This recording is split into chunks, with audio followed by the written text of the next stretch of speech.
49-year-old Len Geiger paces through the city and suburban streets of Jacksonville, Florida, training for his next big race.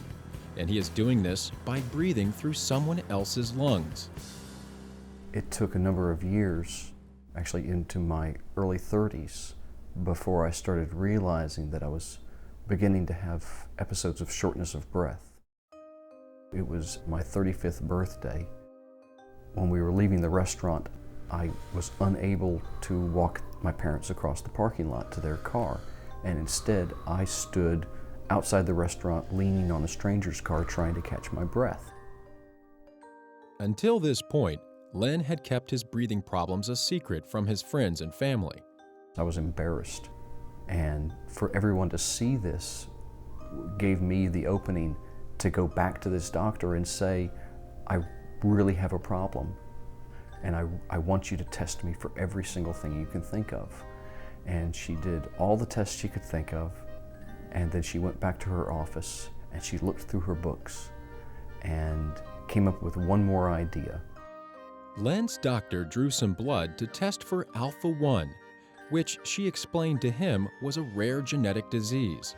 2 weeks later, I got a telephone call from her to tell me that I did have it. Len was referred to a lab to test his actual lung function. And it turned out later that mine was 38% of normal. So I'd lost more than 60% of my lung function by age 35. Even then, Len still didn't know much about his conditions. The first rather bleak definition he read about regarding Alpha-1 was in the package insert of his medication.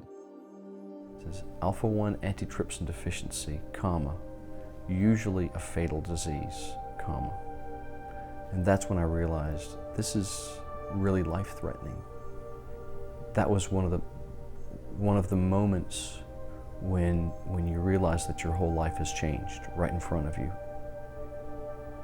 And it's difficult being told that you're not going to live a normal life, and in particular being told that you're probably not going to live a normal lifespan.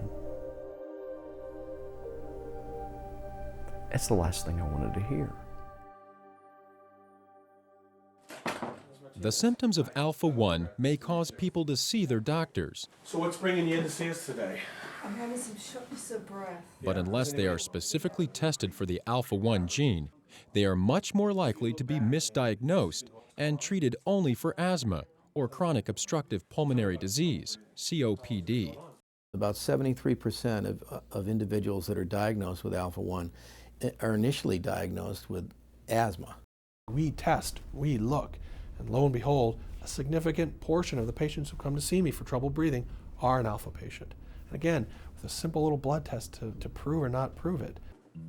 The lung damage associated with years of untreated Alpha-1 resulted in Len's need for a lung transplant in order to save his life. I'd taken care of myself. I'd taken all my medications, and I still reached a point where I had to have a transplant or I was going to die.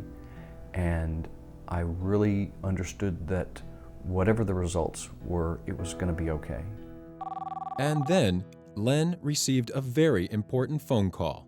The University of Virginia transplant department called and said, "We have lungs for you. Are you ready?"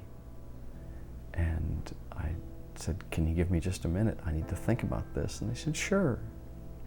And I thought about it and said, "I don't think I've smiled for 6 months.